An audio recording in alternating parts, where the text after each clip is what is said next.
मित्रांनो, ल्युपस हा जो आजार आहे, त्यात 90% स्त्रिया असतात आणि 10% पुरुष असतात. याचा अर्थ असा आहे, की स्त्रियांना हा आजार खूप मोठ्या प्रमाणात होतो आणि त्यामुळे त्याच्या बरोबरीने येणारे जे प्रॉब्लेम आहेत, म्हणजे या ल्युपस असलेल्या मुलींचं लग्न करायचं का नाही? कधी करायचं? करताना नवऱ्याला किंवा सासरच्यांना काय सांगायचं? नंतर लग्न झाल्यानंतर दिवस जाणे, नंतर गरोदरपणाचे 9 महिने, नंतर बाळंतपण आणि मूल जन्माला आल्यानंतर त्याची घ्यायची काळजी.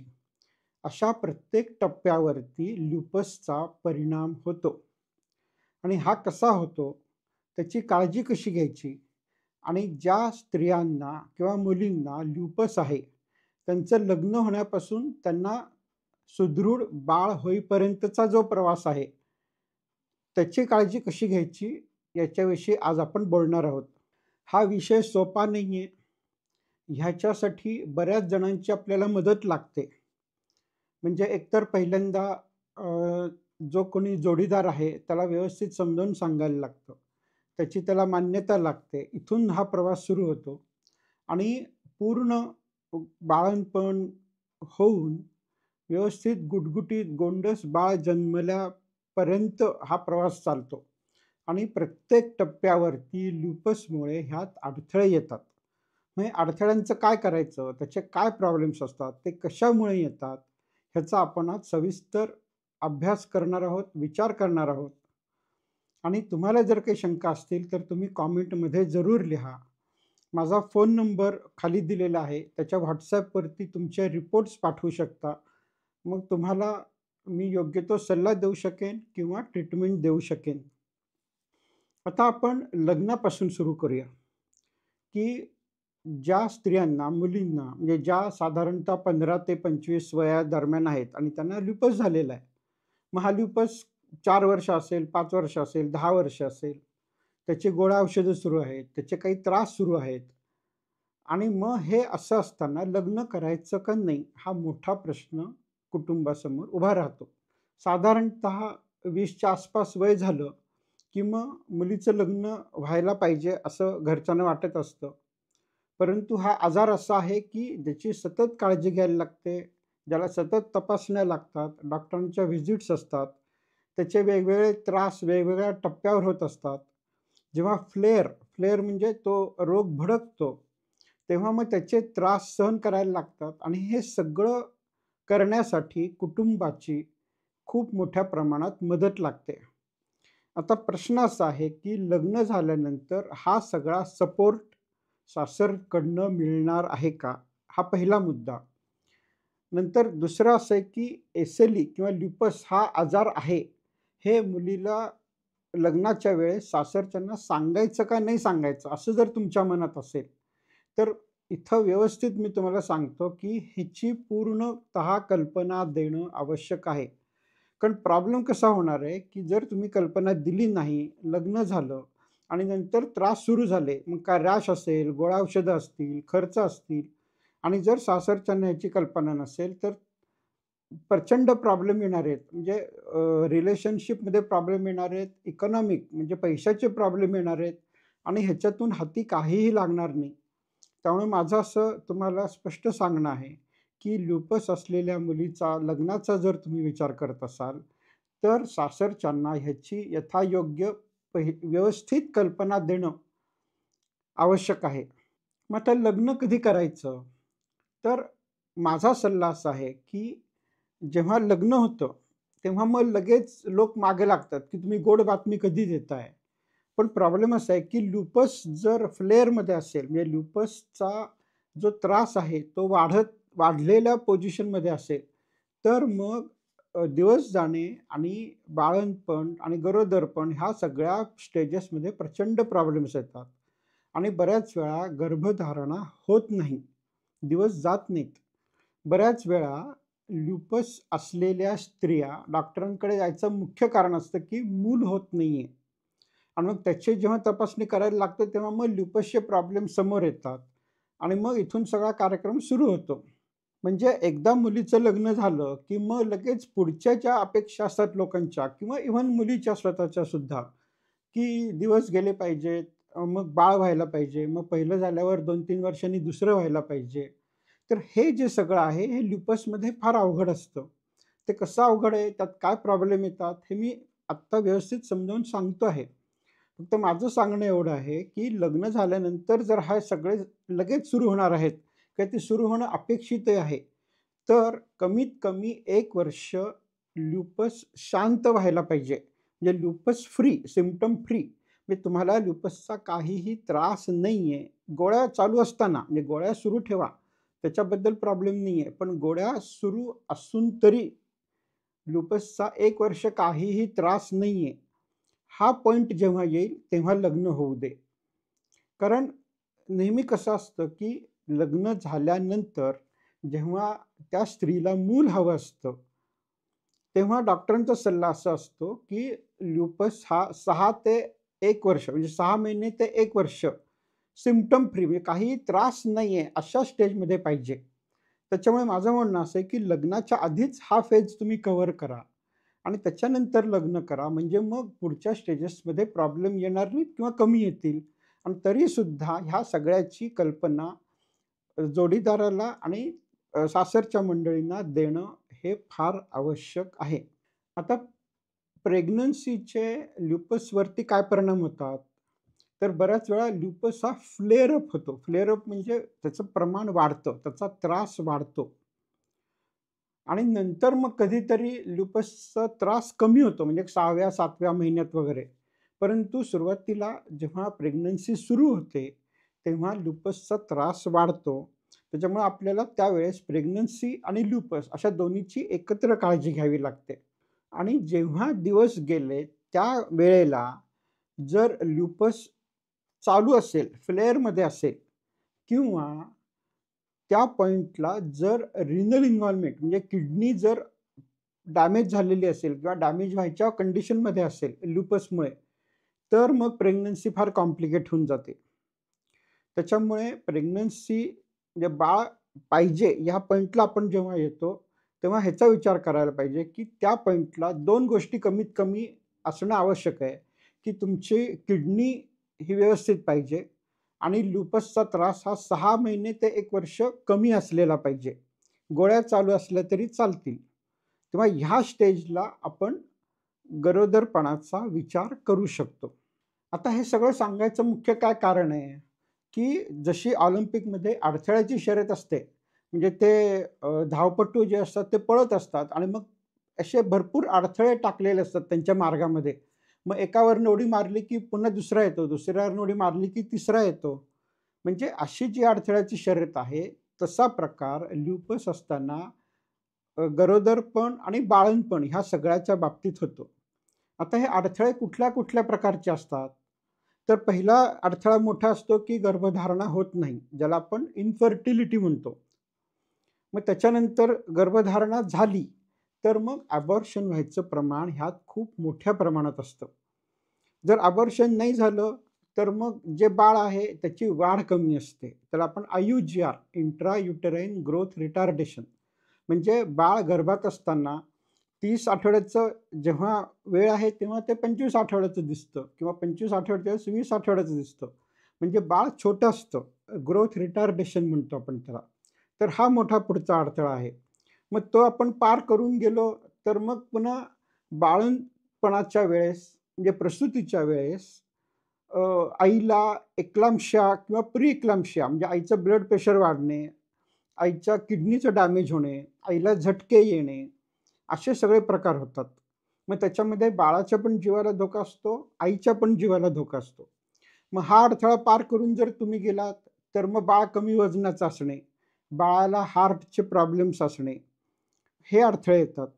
कधी-कधी बाळाला पण ल्युपस असतो, जो अर्थात नंतर पुढे 6 महिन्यामध्ये साधारण निघून जातो तो बाळाचा ल्युपस.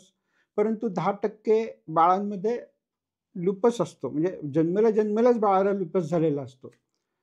म्हणजे हे जे प्रकार आहेत, म्हणजे की दिवस जात नाहीयेत, म्हणजे इन्फर्टिलिटीपासून ते निओनेटल ल्युपस हा जो सगळा टप्पा आहे, ही जी अडथळ्याची शर्यत आहे, ह्याची कल्पना त्या स्त्रीला आणि तिच्या जोडीदाराला, नवऱ्याला हे असणं हे फार आवश्यक आहे. कारण ह्याची एकदा कल्पना असेल, तर मग ह्याची काळजी काय घ्यायची, याच्या तपासण्या काय करायच्या, कुठे करायच्या, कुणाकडे नाव नोंदवायचं आणि सिझर करायचं असेल, तर ते कुठं करायचं? कारण ल्युपसमध्ये सिझरचं प्रमाण पण वाढलेलं असतं. हॉस्पिटलायझेशनचं प्रमाण पण वाढलेलं असतं. त्याच्यामुळे अशा सगळ्या सुविधा जिथं आपल्याला उपलब्ध आहेत, त्या ठिकाणी जाऊन ती सोय करणं, बाळंतपणाची सोय करणं हे आवश्यक ठरतं. त्याच्यामुळे मी असं म्हणत नाही, की ल्युपस असलेल्या स्त्रियांनी लग्न करू नये. परंतु लग्न करताना हा सगळा विचार जो आहे तो आधी आपण केला पाहिजे, डोळसपणे केला पाहिजे आणि त्याच्यामुळे मग आपला हा जो सगळा प्रवास आहे, हा व्यवस्थित होऊ शकतो.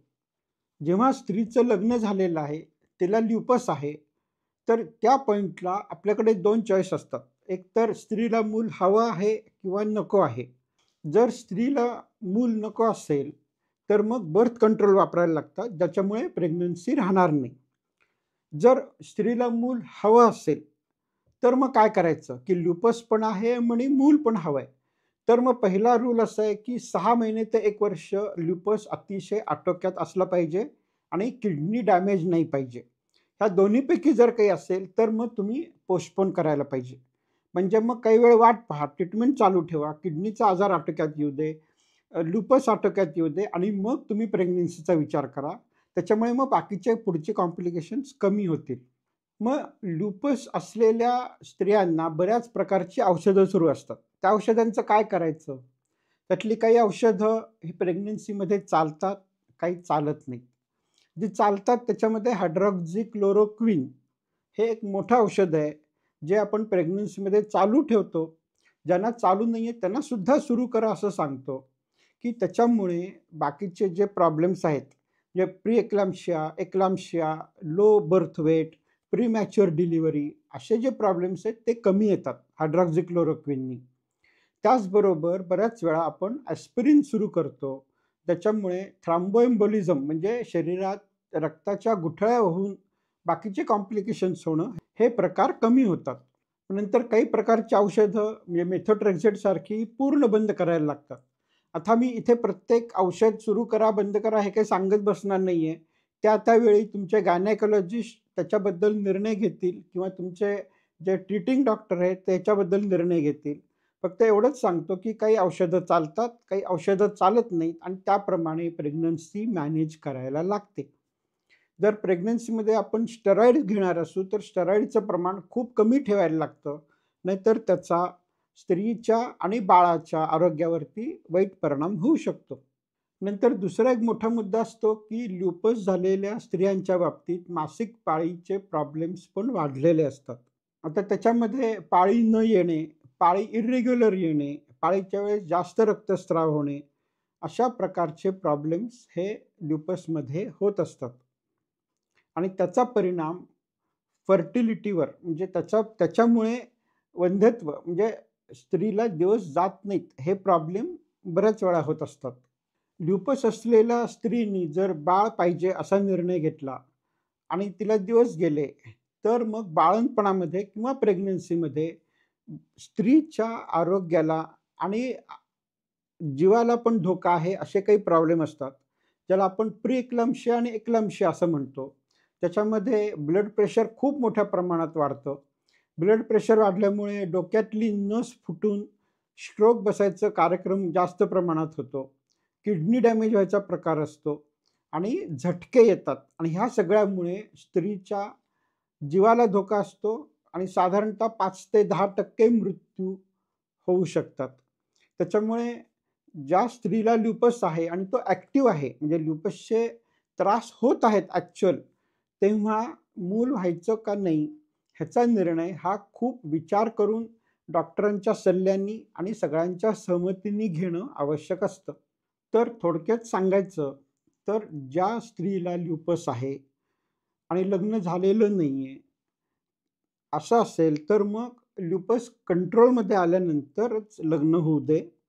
लग्न झालेलं असेल, तर ल्युपस कंट्रोल झाल्यानंतर मूल व्हायचा निर्णय घ्या आणि मूल व्हायचा निर्णय जर तुम्ही घेतला, तर मग त्याची पूर्ण काळजी घेणं, त्याची व्यवस्थित औषधं सुरू ठेवणं आणि सगळी सोय म्हणजे शेजारची सोय, आय-सी-यूची सोय, ही सगळी ज्या ठिकाणी आहे त्या ठिकाणी तुमचं डिलिव्हरी होईल हे बघणं, अशा जर आपण काळजी घेतली, तर मग ल्युपस असताना सुद्धा बाळ होणं हे शक्य आहे. परंतु ह्याच्यामध्ये प्रॉब्लेम्स खूप असतात. अडथळ्यांची शर्यत आहे. प्रत्येक अडथळा आपल्याला विचार करून आणि नियोजन करून पार करायचा आहे. आता काही गोष्टी अशा आहेत, की ज्याच्यामध्ये आपण मूल होऊ देऊ नका असं स्पष्ट सांगायला लागतं. ज्याच्यामध्ये जर ल्युपस अनकंट्रोल्ड असेल, की तुम्हाला प्रचंड त्रास ल्युपसचा सुरू आहे आणि औषधांनी सुद्धा त्याच्यावर परिणाम होत नाहीये, तर मग तुम्ही थांबा. आता मूल नको. जर किडनी डॅमेज असेल, प्रोटीनयुरिया असेल म्हणजे तुमच्या लघवीतून प्रोटीन जात असेल किंवा थ्रॉम्बोएम्बोलिझम म्हणजे शरीरात गुठळा व्हायचा जर कार्यक्रम होत असेल, अॅनिमिया असेल, इन्फेक्शन असेल, तर असे जे काही गोष्टी आहेत, ज्या असताना मूल होऊ देऊ नका असं स्पष्टपणे निर्णय घ्यायला लागतो. आपल्याला कितीही वाईट वाटलं तरी हे आवश्यक आहे. कारण जर तुम्ही तो निर्णय घेतला आणि बाळंतपण किंवा गरोदरपण पुढे गेलं, तर मग मिसकॅरेज म्हणजे अबॉर्शन होणं, बाळाचं वजन कमी असणं, बाळ प्रीमॅच्युअर डिलिव्हरी म्हणजे 9 महिने पूर्ण व्हायच्या आधीच डिलिव्हरी होणं, म्हणजे असे बरेच प्रॉब्लेम्स असतात. इव्हन जन्मल्यानंतर काही दिवसांनी बाळ दगावणे असेही कार्यक्रम होऊ शकतात. त्याच्यामुळे पूर्वी तर असं म्हणायचे, की ज्यांना लुपस आहे त्यांनी मूल होऊ देऊच नका. परंतु आता परिस्थिती थोडी बदललेली आहे. आता आपल्याकडे बऱ्याच प्रकारची औषधं उपलब्ध आहेत. बऱ्याच प्रकारच्या ट्रीटमेंट उपलब्ध आहेत. त्याच्यामुळे जर आपण व्यवस्थित विचार केला आणि त्याप्रमाणे नियोजन केलं, तर हे सगळं सुखरूप पार पडू शकतं. फक्त ह्या सगळ्याचा विचार करायला पाहिजे. ह्याची कल्पना सगळ्यांना असली पाहिजे आणि ह्याची मनाची आणि पैशाची तयारी असली पाहिजे. जर तुम्हाला माझ्याकडून ट्रीटमेंट घ्यायची असेल, ज्यात मी औषधं तशीच चालू ठेवून आपल्या आहार आणि व्यायाम आणि लाईफस्टाईल चेंजेस ह्याच्यावरती लुपस कसा कंट्रोल करायचा आणि कसा बरा करायचा हे शिकवतो. तर तुम्ही खाली दिलेल्या नंबरवर तुमचे रिपोर्ट पाठवा आणि मग आपण ट्रीटमेंट सुरू करू शकू. जर तुम्हाला काही पूर्ण प्रोसेसबद्दल काही शंका असतील, म्हणजे लग्न करण्यापासून ते बाळंतपणापर्यंत, तर तुम्ही कॉमेंटमध्ये लिहा किंवा खाली दिलेल्या नंबरवर मेसेज पाठवा. मी शक्यतो सगळ्यांना रिप्लाय करायचा प्रयत्न करीन. धन्यवाद.